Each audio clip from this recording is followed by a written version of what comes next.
네, 안녕하세요. 이번 시간에는 리스트 PQC 표준화 후보에 올라와 있는 코드 기반 암호 클래식 메겔리스에 대해서 살펴보겠습니다. 네, 먼저 클래식 메겔리스는 최초의 코드 기반 암호인 메겔리스와 그리고 니덜레이터의 듀얼 버전입니다. 메겔리스에서 사용하던 고파 코드를 사용하며 니덜레이터에서는 공개키를 생성 행렬이 아닌 패리티 체크 행렬을 공개키로 사용하기 때문에 그러한 특징이 섞여 있습니다. 그리고 KEM 구조로 설계되어서 송신자와 수신자 사이에 세션키를 설립할 수 있습니다. 그리고 이 안정성에 대해서 살펴보면은 1978년 이후 코드 기반 암호를 연구한 점점 더 정교한 공격이 발표되었는데 이에 대한 이 메겔리스에 대한 영향은 동일한 키 사이즈로 동일한 보안성을 달성합니다.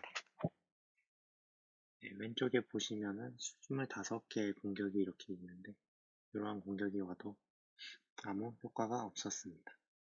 즉 이렇게 클래식 메겔리스팅의 제출에 대한 주요 쟁점은 보안입니다. 40년 동안 이러한 공격의 안전성을 지켜온 메겔리스의 고파 코드를 사용하고 자신들의 보안성을 훼손시키지 않는 선에서 그 효율성을 향상시켰습니다. 네, 그래서 바로 스킴을 살펴보면은 키 생성 부분입니다. 네, 이 암호에서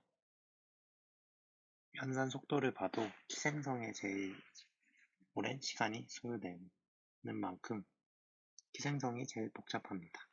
그리고 안복구화는 매우 빠르기 때문에 그에 비해 매우 단순합니다. 네, 그래서 키 생성을 대략 우선 살펴보면은 첫 번째로 이렇게 유한체 FQ를 정의합니다. 그리고 거기서 이제 고파 코드에 대한 페리티 체크 행렬을 생성하기 위해서 두 가지 요소가 필요한데 그게 첫 번째로 요 다항식 GX입니다.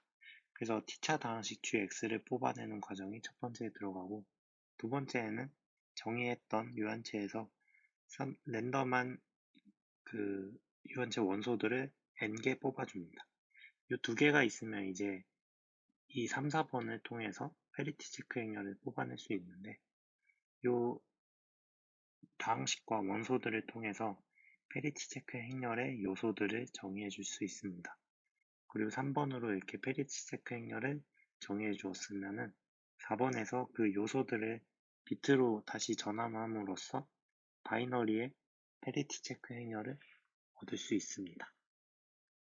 네, 그렇게 생성한 페리티 체크 행렬 H에 가우스 소거를 수행해서 왼쪽 행렬이 항등 행렬로 구성되는 이러한 시스테매틱한 폼으로 변경이 됩니다. 그리고 여섯 번째 이 랜덤한 비트, n비트 스트링 s를 생성하는데 이 부분은 크게 신경 안 쓰셔도 되는데 나중에 그 디코딩 실패 시에 그냥 대체값으로 쓰이는 값이라서 그렇게 큰 영향은 끼치지 않습니다. 네, 그리고 마지막으로 이렇게 고파 코드에서 페리티 체크 행렬을 생성할 때 저희가 골라주었던 다항식 G와 유화체 원소들이 개인키가 되고 그리고 그 랜덤한 비트 스트링 s도 개인키가 됩니다. 그렇게 두 가지가 개인키가 되고 시스테매틱한 폼으로 변경했을 때 왼쪽은 항등 행렬이 되었고 오른쪽에 어떠한 행렬이 생겼을 텐데 그것을 t라고 쓰면서 공개키로 사용합니다. 이 부분에서 이제 코드 기반 암호의 딱 뚜렷한 단점이 키 사이즈가 매우 크다인데 왼쪽의 항등 행렬 부분에 대한 크기를 제거하고 이 t 부분만 살려서 공개키로 사용합니다. 그러면 이제 나중에 공개키를 쓰는 통신자들은 거기다가 이제 왼쪽에 다시 항등 행렬을 패딩해서 사용하는 식으로 이렇게 키 사이즈를 조금 줄일 수 있습니다. 네, 그리고 인캡슐레이션 과정입니다. 이 부분은 매우 간단한데 살펴보면 첫 번째로 이제 세션 키를 설립하고 싶은 통신자는 웨이트 t에 대한 벡터 1을 생성합니다. 이 웨이트 t가 뭐냐면 그 고파 코드에서 생성한 페리티 체크 행렬이 수정할 수 있는 모듈 개수입니다. 즉 이렇게 웨이트 t는 벡터 1을 생성하게 되고, 두 번째로 그 공개키를 사용해서 자신이 생성한 벡터 2와 조합해서 C0를 생성합니다. 그 밑에 인코딩 과정이 적혀 있는데 보시면은 앞서서 t에다가 왼쪽에 자신이 상대 행렬을 패딩해서 다시 페리티 체크 행렬을 구성합니다. 그리고 자신이 생성한 벡터에다가 페리티 체크 행렬을 곱함으로써 이 벡터를 숨길 수 있고 C0를 생성하는 것입니다. 그래서 이거의 목적은 이 벡터 1을 숨기는 것입니다. 그리고 3번을 보시면은 이렇게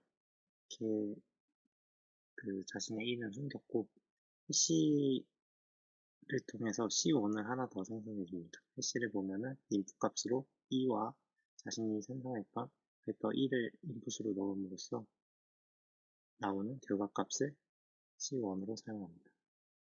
그렇게 마지막으로 총 C를 구성하게 되는데 간단합니다. 앞서 공개키와 조합한 C0와 그 뒤에 C1을 붙임으로써 C를 완성합니다. 이렇게 C를 완성했고 마지막으로 이제 세션키를 생성하기 위해서 인풋으로 첫 번째로 1 그리고 두 번째로 자신이 생성한 벡터 2 그리고 그거를 조합해서 최종적으로 생성했던 C가 인풋으로 들어가 해시가 돌려 나오는 아웃풋 K를 자신의 세션키로 생성합니다. 그리고 그렇게 생성한 K를 자신의 세션키로 사용하고 앞서 만들었던 C를 암호문으로써 수신자에게 전송하게 됩니다. 그리고 이번 디캡슐레이션 과정입니다. 이제 수신자는 C를 받았을 텐데 이제 이 C로부터 수신자가 생성한 똑같은 세션키 K를 생성해내야 합니다. 그래서 그 부분을 이제 살펴보면 이제 받은 암호문 C를 앞서서 C0와 C1으로 구성했듯이 두 부분으로 구분해 줍니다. 그래서 C0와 C1을 따로 이렇게 구분할 수 있고 두 번째 B를 1로 세팅한다고 써 있는데 이 부분은 그 6번 단계에서 동일 세션키를 설립할 때 1을 넣었어야지 기존에 생성되었기 때문에 그 부분이라고 보시면 됩니다. 그래서 3번에 이제 디코딩 알고리즘을 C0에 수행한다고 써 있습니다. 이게 앞서서 인코딩 과정에서 C0가 어떻게 구성되었었냐면 공개키와 자신이 생성한 벡터 1을 곱한 값이 C0였는데 여기다가 이제 디코딩 알고리즘을 수행하면은 C0와 C0에서 원본 저희가 찾고 싶었던 벡터 1을 구해낼 수 있습니다. 근데 그렇게 1을 구해내기 위해서는 프라이빗 키, 개인 키, 앞서 페리티 체크 행렬을 생성할 때 사용했던 개인 키가 필요하기 때문에 올바른 수신자만이 이 벡터를 구해낼 수 있습니다. 그리고 이 디코딩 알고리즘이 실패를 반환한다면 요 앞서 개인 키로 랜덤하게 생성했던 S를 2에다 대입해주고 B는 0으로 세팅합니다. 그리고 네 번째는 앞서 인캡슐레이션과 다 똑같습니다. 보시면은 앞에서 원본 벡터 2와 인풋 2를 추가해서 해시를 돌려서 C1을 아웃풋으로 구성했고 다섯 번째는 이제 그 자신이 새롭게 생성한 C1과 그 앞서 받았던 C1이 일치하지 않는다면 앞서 했듯이 똑같이 2를 랜덤한 비트 S로 대체하고 B는 0으로 세팅하는 과정입니다. 이렇게 마지막으로 총 C를 다시 구성할 수 있을 것이며 원본 벡터 2도 찾았고 앞서서 이 실패가 없었다면 B가 1로 세팅되었을 것이기 때문에 앞서 살펴보신 요 마지막 세션 키를 생성하기 위한 똑같은 인풋을 수신자도 준비할 수 있습니다. 이렇게 수신자도 세션 키를 생성함으로써 동일한 세션 키를 서로 가질 수 있습니다. 그래서 이거를 앞에서는 대충 스킴을 보면서 살펴보고 살짝 구체적으로 지금부터 살펴보겠습니다. 앞서서 키 생성 과정에서 유한체를 서로 정의한다고 했는데 여기 보시면 앨리스와 밥 사이에는 또한 유한체가 미리 정의되어 있습니다. 네, 그 확대체 발로하필드 2의 m과 유한체의 원소를 결정한 요 루트 폴리노미얼 kx는 공개 정보입니다.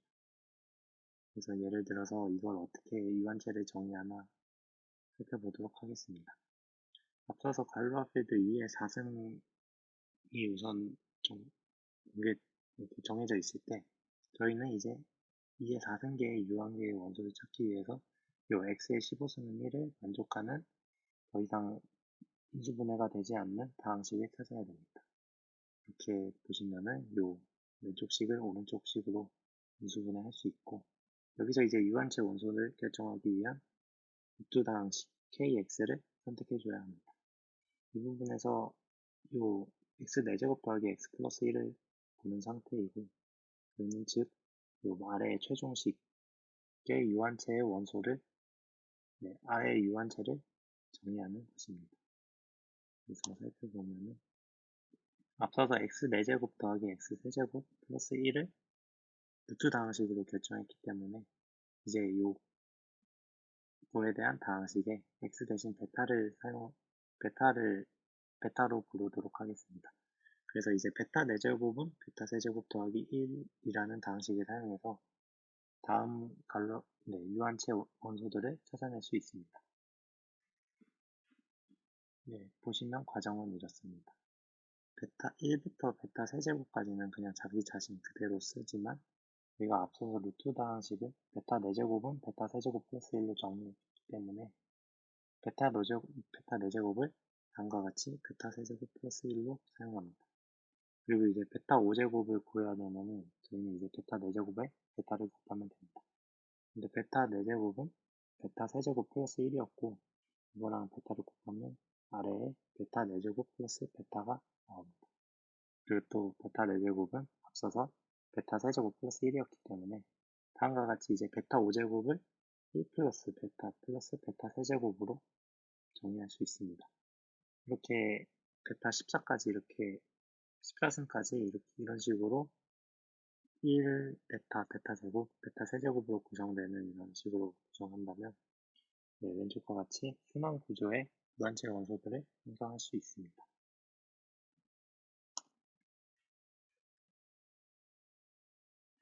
네, 그럼 이제 이렇게 유한체가 정의가 되면은 저희는 이제 곱합 코드를 사용해서 생성 행렬과 페리티 체크 행렬을 뽑아낼 수 있습니다. 그래서 그 부분을 한번 살펴보면은 이제 유한체는 요 곱과 같이 정의되었습니다. 그리고 이제 앞서서 그 곱합 코드를 생성하기 위해서 다항식 Gz를 생성한다고 했는데 여기서 이제 T차 다항식 Gz를 랜덤하게 생성합니다. 그리고 이때 T는 최대로 수정할 수 있는 오류의 개수입니다. 그리고 모닉하고 더 이상 인수분해가 불가능한 T차 다항식 Gz를 생성하는 건데 모닉은 최대 차수의 개수가 1이라는 것을 뜻합니다. 그래서 Z제곱 플러스 Z 플러스 베타를 예시로 하나 생성하였고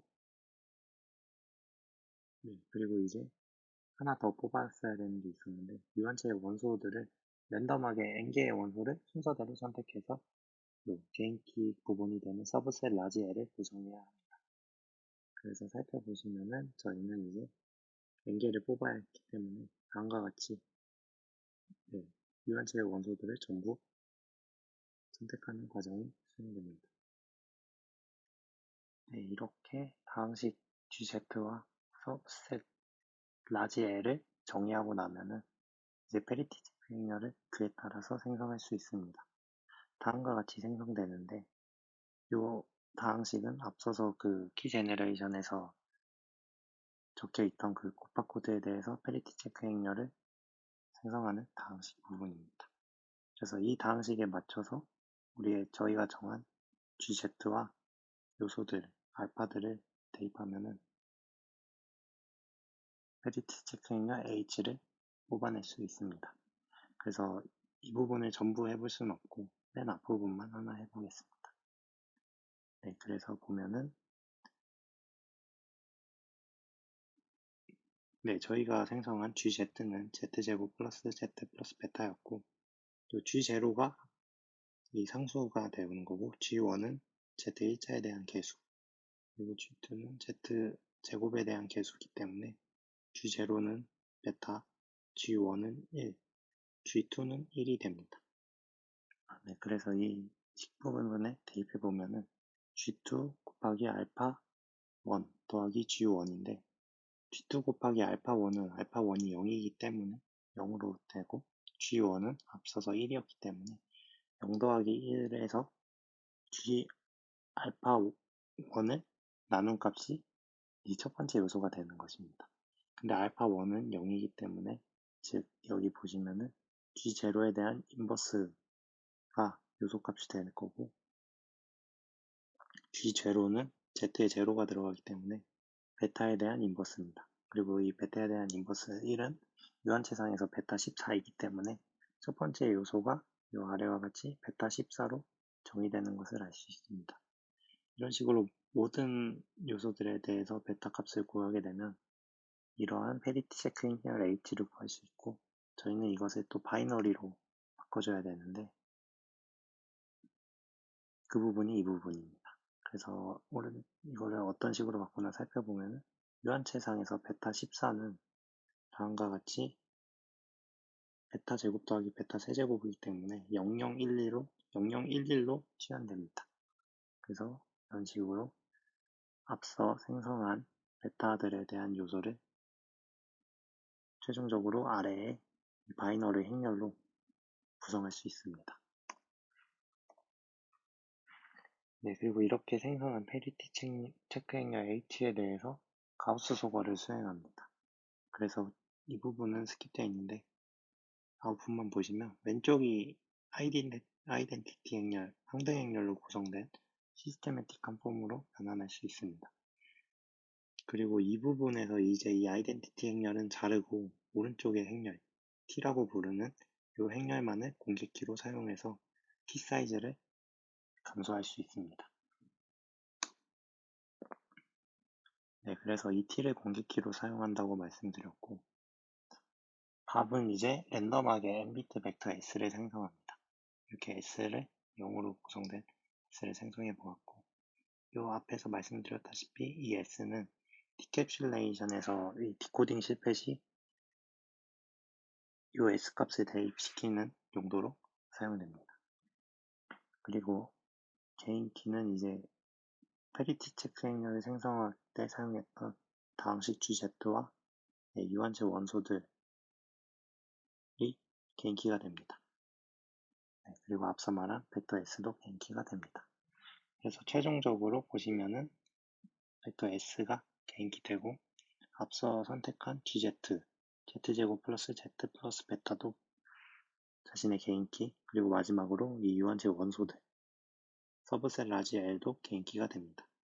그리고 퍼블릭 키는 앞서서 시스테매틱한 폼으로 변경하고 남은 오른쪽 행렬을 퍼블릭 키로 사용합니다. 네, 그렇게 복잡한 키 생성 과정이 끝났고 인코딩 과정입니다. 인코딩 과정에서는 두 가지 입력값이 필요한데 웨이트, 해밍 웨이트가 t인 n비트 벡터 2 그리고 공개키 t가 필요합니다. 앞서서 그 사이즈를 줄이기 위해서 항등 행렬 부분을 잘라고 t만 사용하였기 때문에 인코딩하는 사람은 왼쪽 부분에 다시 항등 행렬을 붙여서 h를 새롭게 구성합니다. 그리고 자신이 생성한 벡터 2와 공개키 h를 곱한 신드롬값 c0를 리턴합니다. 네, 이 부분이 이제 코드 기반 암호가 근거하는 어려움인데 살펴보시면은 이러한 신드롬값 c0와 h라는 공개키로 만든 h가 주어진다 해도 이 벡터 2, 로우 웨이트, t 웨이트의 벡터 2를 찾아내기가 매우 어렵다는 이러한 로우 웨이트 코드워드 프로블럼에 기반해서 클래식 맥앨리스도 만들어진 것입니다. 네, 그래서 정리하자면 C0와 H를 알아도 이 값을 찾아낼 수가 없다는 것입니다. 네, 그래서 이 부분은 앞서 수신한 C0를 디코딩 알고리즘을 통해서 원본 벡터 2를 구하는 과정인데 뒷부분에서 같이 설명드리도록 하겠습니다. 네, 그래서 지금까지 한 거를 살펴보면은 밥은 세션 키를 설립하기 위해서 자신의 개인 키를 통해서 곱합 코드를 사용한 페리티 체크 행렬 H를 생성했고 그 H를 시스테매틱한 폼으로 변경시켜 행렬 T 부분만 공개키로 사용합니다. 그리고 앨리스는 이제 그 공개키를 사용해서 자신이 생성한 벡터 2를 조합하여서 신드롬 값 C0를 계산합니다. 네, 그래서 이 부분을 한번 같이 진행해 보면은 웨이트 t의 벡터 1을 앨리스가 생성하는 과정이고 다음과 같이 길이 16에 헤미웨이트가 2인 벡터를 생성한 것입니다. 그리고 주어진 공개키를 사용해서 h를 새롭게 구성한 다음에 h와 자신이 생성한 벡터 1을 조합해서 신드롬 값 C0를 계산합니다. 그리고 이제는 하나 더 C1을 생성하게 되는데 이거는 이제 해시를 사용하고 해시의 인풋으로 2와 그리고 벡터 2, 자신이 생성한 2를 인풋으로서 사용합니다. 이렇게 마지막으로 암호문 C0와 C1을 붙여서 구성하게 됩니다. 그리고 이때 사용한 해시 함수는 SHA-256 함수이고 해시 함수이고 이 입력값인 2는 바이트로 표현되기 때문에 오른쪽과 같이 인풋으로서 들어가게 됩니다. 그래서 이 부분을 이렇게 해시를 진행하면은 C1의 해시 값이 이런 게 나온다는 것이고 이거 C0와 C1을 붙여가지고 최종 C를 구성할 수 있는 것을 확인할 수 있습니다. 네, 그래서 이제 최종적으로 생성한 C와 숫자 1 그리고 자신이 생성했던 벡터 2를 해시 인풋 값으로서 사용하고 그렇게 나온 아웃풋 값을 K로 사용합니다. 그리고 이제 앨리스는 이 K를 자신의 세션 키로 사용하고 최종적으로 생성한 암호문 C를 밥에게 전송합니다. 네, 이제 밥은 이렇게 수신한 암호문 C로부터 앨리스와 동일한 세션 키 K를 설립해야 합니다. 그래서 이 부분을 디캡슐레이션 과정을 진행해 보면 첫 번째로 수신한 C를 C0와 C1으로 나눕니다. 이 C0의 크기와 C1의 크기도 다 알고 있기 때문에 이건 누구나 나눌 수 있습니다. 네, 다음과 같이 그래서 C0를 나누게 되면은 이렇게 됩니다. 네, 그래서 이 C0를 나눌 수 있고 이 두 번째 B를 1로 세팅하는데 이 부분은 나중에 동일한 세션 키를 설립하기 위한 인풋 값으로 사용하기 때문에 그렇게 큰 의미가 없습니다. 네, 이제 3번이 디코딩 알고리즘이 적용되는 부분인데 이렇게 저희가 구분지었던 C0에 대해서 벡터 2를 찾기 위해서 자신의 개인 키를 사용한 디코딩 알고리즘을 수행합니다. 그러면 이제 원본 벡터 1을 복구해낼 수 있기 때문에 같은 세션 키를 설립할 수 있습니다. 근데 이 디코딩 알고리즘이 실패를 반환한다면 앞서서 생성한 개인키 S를 요 벡터 2에 대입해주고 해시 인풋 값으로는 원래 1이 사용돼야 되는 게 맞는데 그거를 값을 0으로 바꿔줍니다. 네, 그래서 이제 그 C0를 어떻게 디코딩 하느냐 살펴보겠습니다. 네, 과정은 다음과 같습니다. C0를 수신했으면은 그 C0의 오른쪽에 K개의 비트인 제로 벡터로 패딩해서 n비트 벡터로 확장해 줍니다. 그래서 이와 같이 새로운 벡터 V를 생성할 수 있고 저희는 이제 이 벡터 V에서 T개의 오류가 있다 생각을 하고 수정을 하는 것입니다.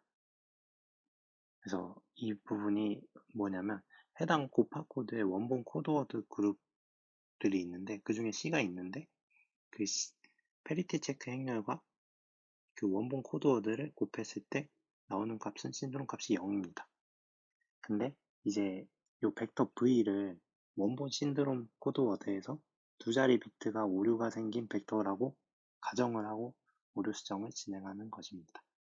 그러니까 그 수많은 코드워드 중에 비트 두 자리가 바뀐 코드워드가 이 V다 라고 생각하시면 될 것 같습니다.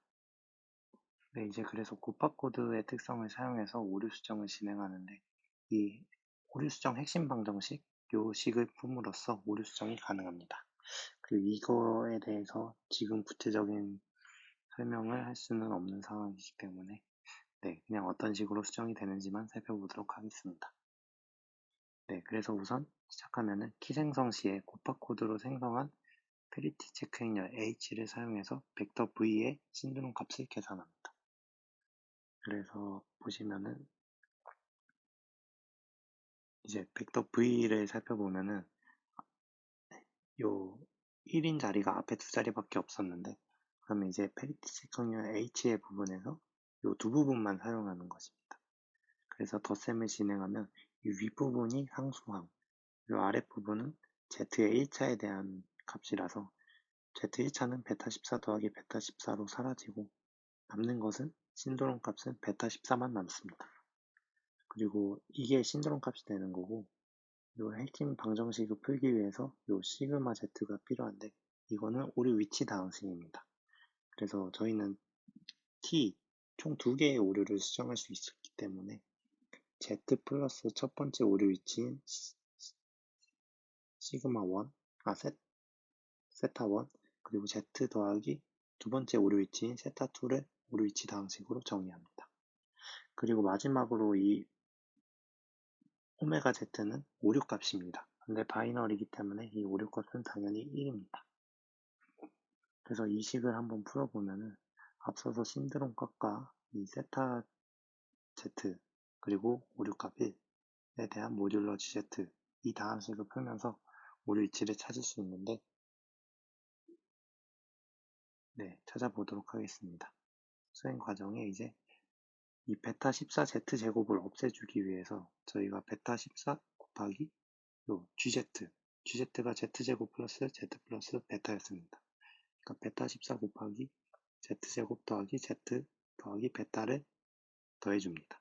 그리고 이 부분은 요 모듈러 GZ 때문에 이 부분을 모듈러 연산을 하면 GZ가 들어가 있어서 0이기 때문에 0을 더하는 효과이라서 이렇게 오른쪽에 그냥 마음대로 더해줘도 상관없습니다.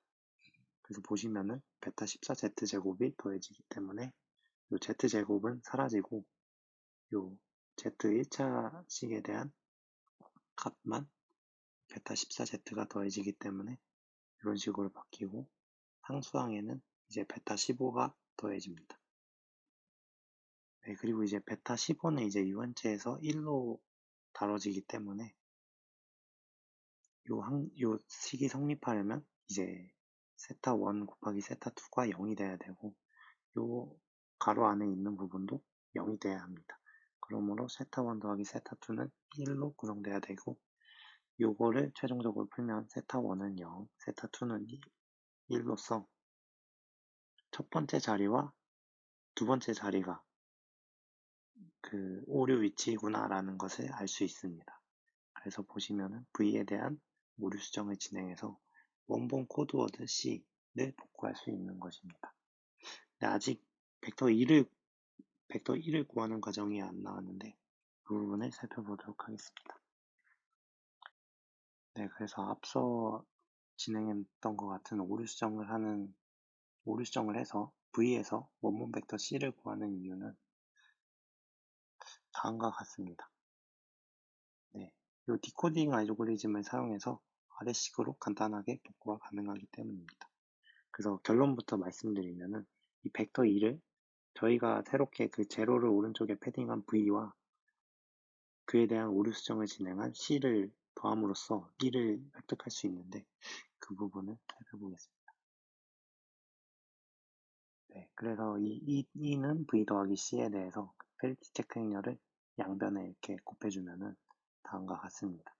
HE는 요 HV 더하기 HC가 남는데, HC는 이제 원본 코드에 대한 페리티 체크 행렬 곱이기 때문에 신드롬 값이 제로가 됩니다. 그래서 남는 것은 이제 HV밖에 남지 않는데, 여기 보시면은 HV가 C0라고 표현되어 있습니다.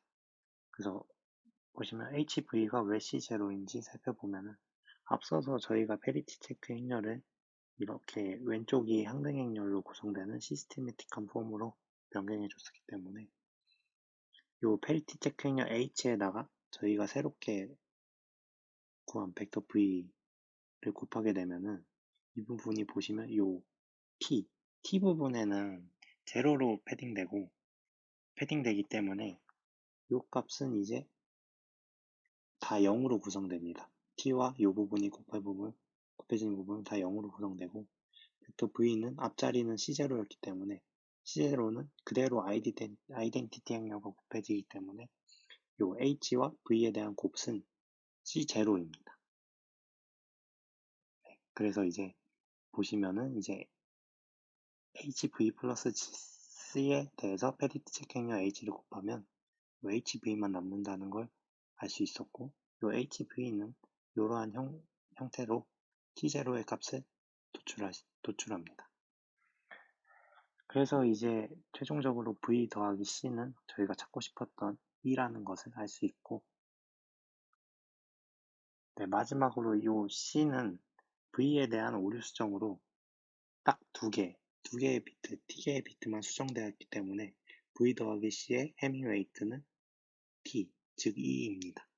그래서 저희가 찾고 싶은 벡터 2를 디코딩 알고리즘을 통해서 복구할 수 있는 것입니다. 네, 이렇게 2를 복구하게 되면은 사실 끝난 것과 다름없습니다. 이 앨리스의 인캡슐레이션 과정과 동일하게 세션키 K를 밥도 똑같이 진행함으로써 키 교환을 완료할 수 있습니다. 근데 이 세션키를 구성하는 게 다 이 원본 벡터 2가 있어야만 가능했던 거기 때문에, 사실 중요한 거는 이 2를 어떻게 복구하느냐, 그리고 다른 사람들은 이 C로부터 2를 복구할 수 없다는 거에 대한 어려움에 기반해서 만들어진 암호입니다. 이렇게 동일하게 그래서 앨리스가 설립한 세션키 K를 동일하게 설립합니다. 네, 그리고 이 부분은 부가적인 정보인데, 이걸 이제 구현의 관점에서 보면은 이 부채널 공격으로 인한 비밀 정보의 노출을 피해야 됩니다. 근데 이제 연산 과정에서 이 디코딩 실패 확률이 존재하기 때문에 이 석세스와 페일러의 구분이 드러나면 안 됩니다. 그래서 이제 앞서서 이제 이 실패를 반환해도 연산을 멈추지 않고 끝까지 이상한 K 값이라도 설립하기를 권장하고 있습니다. 네, 그래서 전부 다 살펴보았고, 너무 많은 내용을 했기 때문에 정리를 마지막으로 하면은, 네, 정리를 해보도록 하겠습니다.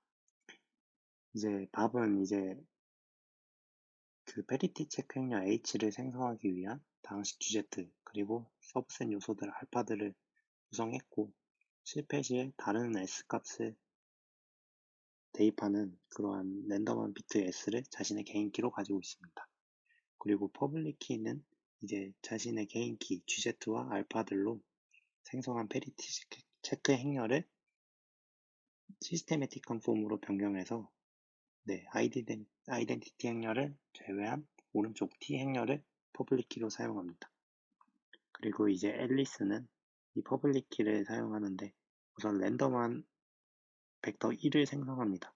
네, 이의 조건은 웨이트가 T인 조건이 있었고, 그렇게 생성한 벡터 2와 공개키 페리티 체크 행렬 H를 사용해서 신드롬 값 C0를 계산합니다. 그리고 C는 이제 벡터 1을 인풋으로서 해시 값을 돌려서 C1도 생성해서 C0와 C1을 붙인 C 값을 생성할 수 있었습니다.